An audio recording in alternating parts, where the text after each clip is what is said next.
এবার বাংলায় ঝালমুড়ি, বাংলায় ঝালমুড়ি, আমরা খাই না।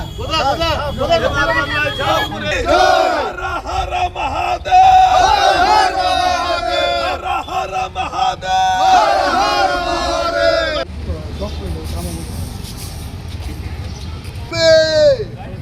নরেন্দ্র মোদী জিন্দাবাদ, জিন্দাবাদ, জিন্দাবাদ। আজকে একটা কথা আছে, যখন আমাদের শরীর অসুখ হয়, যখন আমাদের শরীরে জ্বর বা সর্দি কাশি থাকে দীর্ঘদিন, তখন আমাদের মুখে স্বাদ চলে যায়, তখন ঝালমুড়ি খেতে হয়। তো আজকে পশ্চিমবাংলায় দীর্ঘদিন যে শরীর খারাপটা ছিল, যে রোগটা ছিল, সর্দি জ্বরের মতন মানুষকে কুরে কুরে খাচ্ছিল, তার পরিবর্তন হয়েছে। তাই মোদিজির বার্তা হিসাবে আজকে আমরা সারা রাজ্যে, ত্রিপুরা রাজ্যে ঝালমুড়ি খাওয়াচ্ছি। আজকে মহারাজগঞ্জ বাজার থেকে রামঠাকুর সংঘ অবধি এবং পুরো পার্টি অফিস, আজকে আমাদের ভারতীয় জনতা পার্টির কার্যকর্তারা সারা রাজ্যের মানুষকে আজকে ঝালমুড়ি খাওয়াচ্ছে।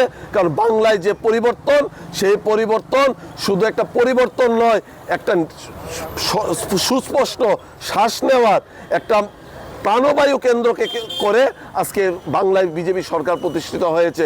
তারই প্রতিফলন, এবং মানুষ যেভাবে স্বৈরাচারী মমতা ব্যানার্জির সরকারটাকে বিসর্জন দিয়েছে, তারই প্রতিফলন হিসাবে আজকে আমরা এখানে ঝালমুড়ি খাওয়াচ্ছি।